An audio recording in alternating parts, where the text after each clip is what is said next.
Good evening.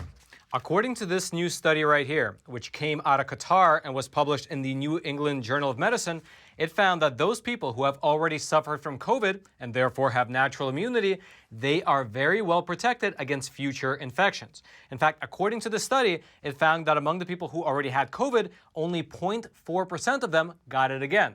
And among those reinfections, they were 99% mild cases. Meanwhile, in regards to the new variant of the virus that just came out of South Africa, it turns out that the reason it was called Omicron was in large part due to the fact that the WHO did not want to offend China. Otherwise, based on the Greek alphabet, it should have actually been called the Xi variant. And then lastly, according to the head of the South African Medical Association, who's, by the way, also one of the first doctors to actually discover this new variant, she said over the weekend that the symptoms that she's seeing are unusual, but actually they are rather mild. Let's go through it all together.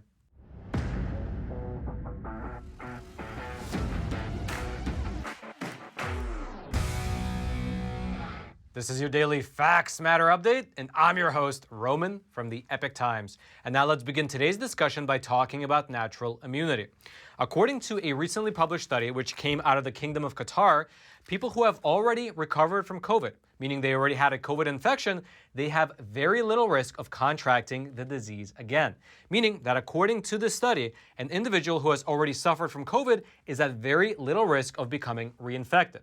Now, of course, if you've been following the story of natural immunity in regards to COVID for a little while now, then you likely already know this fact. Because in total, there have been over 100 studies across the entire globe which support the claim that natural immunity very likely provides either similar or even superior protection compared to vaccines.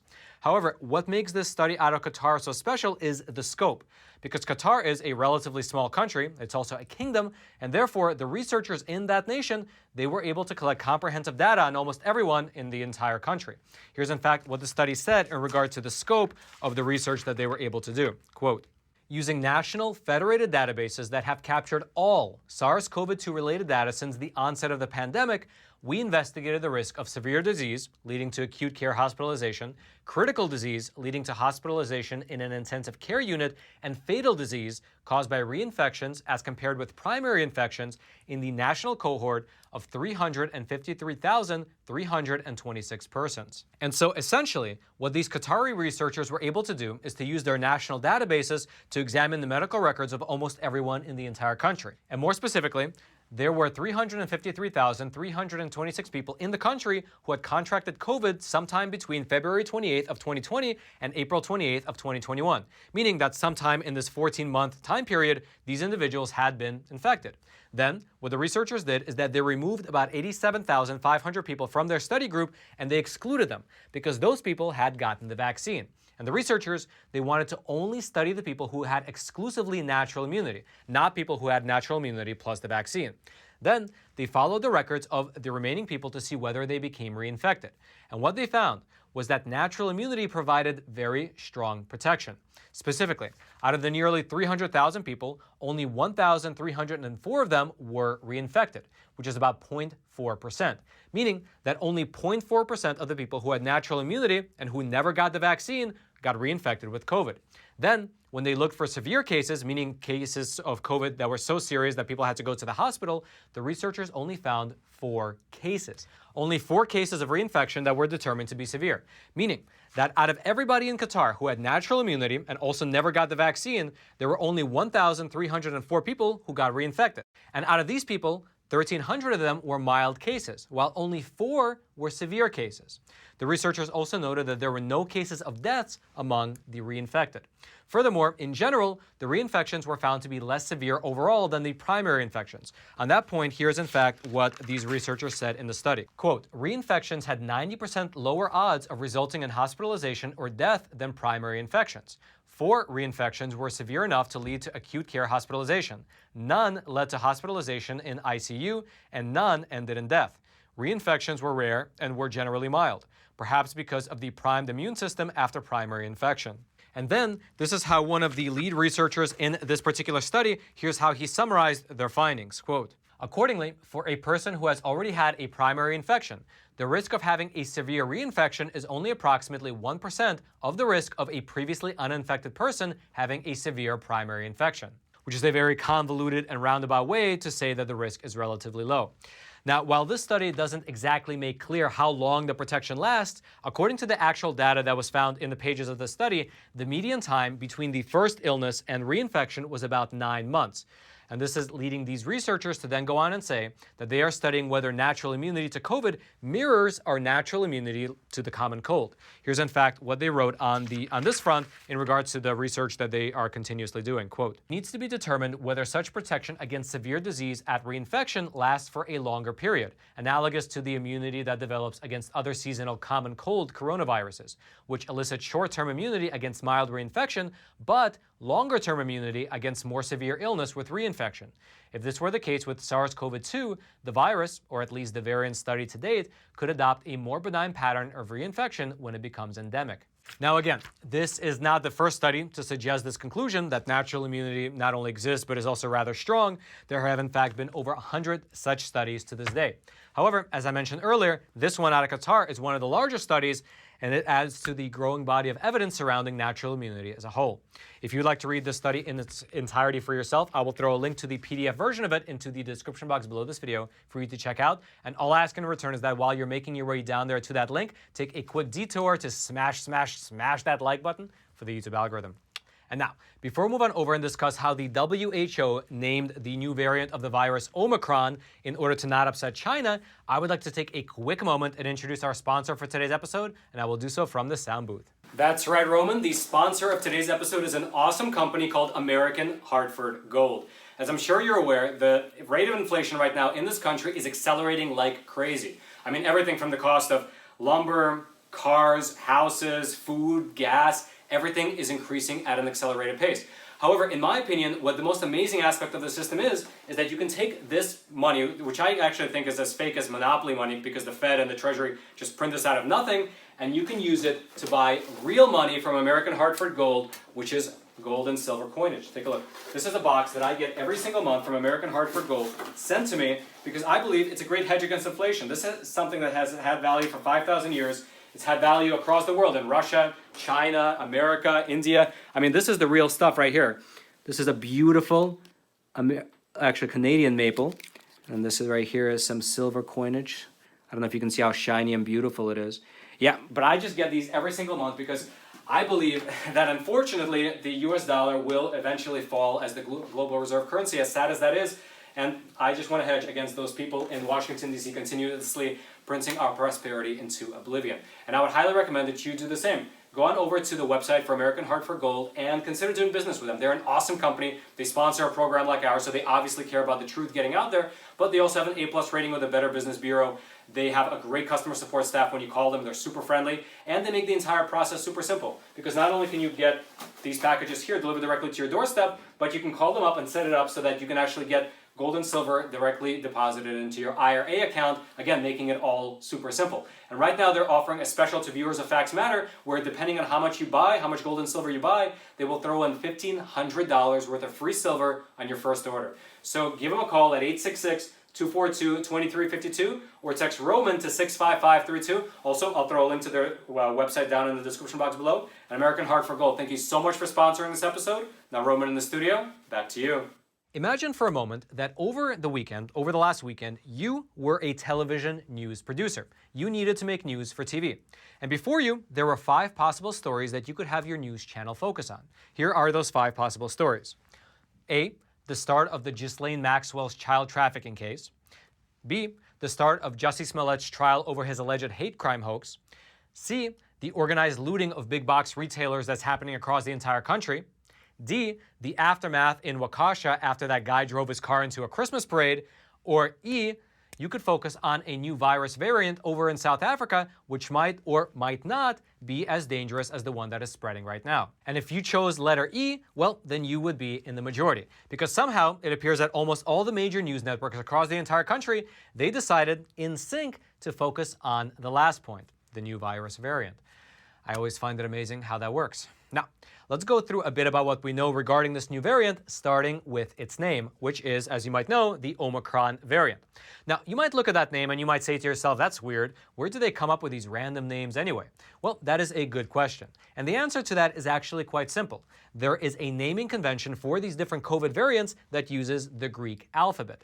And so the initial variant, which came out of the city of Wuhan, it was simply called the Alpha variant for the first letter in the Greek alphabet. And then afterwards, you had a couple of small-time variants, the Beta and Gamma variants, which didn't make much fanfare. But afterwards, you had the Delta variant, which came out of India, and Delta is the fourth letter in the Greek alphabet, and obviously that one made a big splash. We're still talking about it to this very day. Then afterwards, after the Delta variant, scientists were able to identify 8 other COVID variants, each of which was given a different letter according to the Greek alphabet. And so you had the Epsilon variant, the Zeta variant, the Eta variant, the Theta variant, the Iota variant, the Kappa variant, the Lambda variant, and the Mu variant. And here's where things get a little bit interesting, because you might be watching this program right now, and perhaps you have some understanding of the Greek alphabet. Maybe you're a Greek American, or maybe you studied the Greek alphabet in college. And therefore, you know that after the letter Mu, the next 2 letters are Nu and She. So you might be asking yourself, why did the WHO skip these 2 Greek letters, and instead, this newly discovered variant that came out of South Africa, it was instead called Omicron? Well, we reached out to the WHO, and here's what a spokesperson for them replied to us in an email. 2 letters were skipped, Nu and She, because Nu is too easily confounded with Nu, and She was not used because it is a common surname, and the WHO best practices for naming new diseases suggest avoiding causing offense to any cultural, social, national, regional, professional, or ethnic groups. And so let me just reiterate their reasoning. In order to not cause confusion, the WHO skipped the letter Nu, spelled N-U, in order to not confuse people who might just think that it's a new variant. And that actually sounds somewhat reasonable. But then, the WHO also skipped the next letter, She, spelled X-I, in order to not offend anybody named She. Now I wonder, who might they be afraid of offending? Is it some random guy with the surname She? Or is it perhaps Xi Jinping, the chairman of the Chinese Communist Party? The same party, by the way, that covered up the virus when it first began spreading in the city of Wuhan, and by some estimates, actually caused the pandemic that we saw play out across the entire world.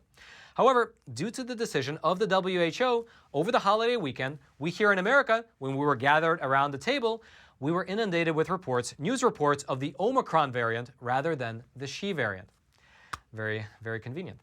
Now, naturally enough, this decision by the WHO caused a bit of backlash with, for instance, Senator Ted Cruz saying this: if the WHO is this scared of the Chinese Communist Party, how can they be trusted to call them out the next time that they're trying to cover up a catastrophic global pandemic? Likewise, Senator Tom Cotton from Arkansas, he said this: they are more concerned about the feelings of the Chinese Communist Party than they are about public health. President Biden should never have resumed funding to this corrupt puppet of the CCP without reform. Now, regardless of the name of the new variant, let's discuss the new variant itself, which at this moment, despite the non-stop media coverage, it's not exactly clear whether it presents a greater risk than the other variants that are spreading around the world. In fact, according to a statement from the director of South Africa's Medical Association, she said that the symptoms that are being caused by this new Omicron variant, they are unusual, but taken as a whole, they are rather mild. Here's specifically what she had to say.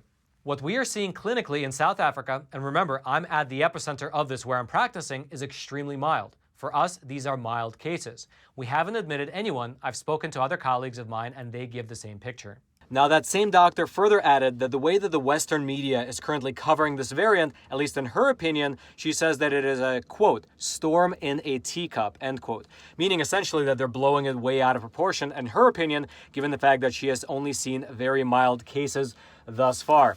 And then in terms of the unusual types of symptoms that she says she's seeing that she has not seen with other strains of COVID in the past, it includes things like a high pulse rate, as well as a slight cough, sore muscles, as well as a general feeling of fatigue. And even though she says that at this moment, in her opinion at least, the Western media is blowing this whole thing out of proportion, she does add that, quote, maybe 2 weeks from now, I will have a different opinion, but this is what we are seeing. So are we seriously worried? No. we are concerned and we watch what's happening. But for now, we're saying, okay, there's a whole hype out there. We're not sure why. Now, in terms of what makes this Omicron variant different than the other variants that have been spreading, according to South African scientist, a man by the name of Tulio de Oliveira, he's been studying this new variant since it came out. And he gave a statement to the media last Thursday saying that this new variant has about 30 plus mutations on the spike protein, which is a lot more, by the way, than the Delta variant. But he says that it could mean one of two things. And this is what scientists are sort of split on right now. Either the large number of mutations can help this new virus bypass either the natural immunity or the vaccine immunity that people have, or potentially it could make the virus actually less stable, meaning that it's less powerful, and that's why there are so many mild cases currently being reported. So we'll just have to ultimately wait and see which of those two hypotheses ultimately play out. Now, you are beginning to see different reactions in the global community because right now, initially the virus was seen in South Africa, but it has now popped up in Botswana. It's now popped up in Israel, Hong Kong, the United Kingdom, Canada, as well as the Netherlands. And so different countries are reacting differently. So for instance, you have Mexico. The president of Mexico recently came out and he said that they're watching the situation, but they're not going to be overreacting. They're just keeping an eye on things, following the scientists' recommendations. However, you have other places like, for instance, in New York State, where we filmed this program. And even though right now in the United States, there has not been one reported case, and let alone in the state of New York State, according to the governor, is now under an emergency declaration. Just yesterday, Kathy Hochul, who is the governor of New York, she issued a state of emergency for the state of New York over this new Omicron variant. Again, even though there has been no reported cases. Likewise, Joe Biden, he actually issued a travel ban on 8 different countries in the south of Africa, essentially limiting their travel into the United States. Which is ironic, given the fact that if you remember about a year and a half ago, when President Trump issued a similar travel ban over to African countries, Joe Biden wrote this on Twitter. Trump further diminished the U.S. in the eyes of the world by expanding his travel ban. This new African ban is designed to make it harder for black and brown people to immigrate to the United States. It's a disgrace, and we cannot let him succeed. And it's exactly statements like that make me believe that whenever a politician opens his mouth or sends out a tweet, he is just playing politics. Now, likely the losers in all this are going to be the people living in the south of Africa who now cannot travel to many countries, including the United States. However, the winner, in my opinion, would have to be Moderna. Because after this story broke about the Omicron variant, they came out with a statement and said that they are studying the new variant and that within 100 days, once they begin to study it, they can have a new vaccine out specifically for the Omicron variant. And upon that statement, well, take a look at their stock price. It rose by several percentage points. So congratulations to anyone that holds Moderna stock. And now, Roman in the studio, back to you. Now, if you would like to read more about this new variant that came out of South Africa, about the different reactions to it, especially here in America, or about the very generous naming by the WHO, I will throw all those links into the description box below this video for you to check out. And again, all I ask in return is that if you haven't already, take a quick moment to smash that like button for the YouTube algorithm. Now, lastly, since you've completed this episode of Facts Matter, I would highly recommend that you go on over to Epoch TV and check out an awesome episode of American Thought Leaders where John sat down with author John Fund and they discussed America's broken election system and specifically how we are lagging far behind Mexico, Canada, as well as Europe in terms of election safeguards. Here's a trailer for that episode. 48 European nations. Almost all of them require voter ID at the polls. How prevalent is election fraud really? And who is being hurt most? Many minority voters live in urban areas or in impoverished rural areas where political machines dominate, and they will include voter fraud as part of their tactics. Today I sit down with John Fund, co-author with Hans von Spakovsky of Our Broken Elections, How the Left Changed the Way You Vote. There's a civil right not to have their vote canceled out by someone who shouldn't be voting, someone who's dead. This is American Thought Leaders, and I'm Jan Jekielek. If you want to check out that awesome episode, as well as all the other phenomenal content over on Epoch TV, I'll throw a link to it. It'll be right there at the very top of the description box. I hope you click on it. I hope you check it out. I hope you subscribe. And I hope that you join us on this journey of exploring this beautiful, beautiful world through honest journalism that is based in truth and tradition. Now lastly, if you haven't already, smash that like button for the YouTube algorithm. Subscribe to this YouTube channel if you haven't already, in order to get this type of honest news content delivered directly into your YouTube feed while YouTube still allows it. Also, consider hitting that notification bell so you can actually be informed of any new videos as we release them. And then lastly, if you have an Instagram account, consider following me at Epoch Times Roman. I publish behind the scenes research as well as spicy memes. And then until next time, I'm your host, Roman from the Epoch Times. Stay informed and stay free.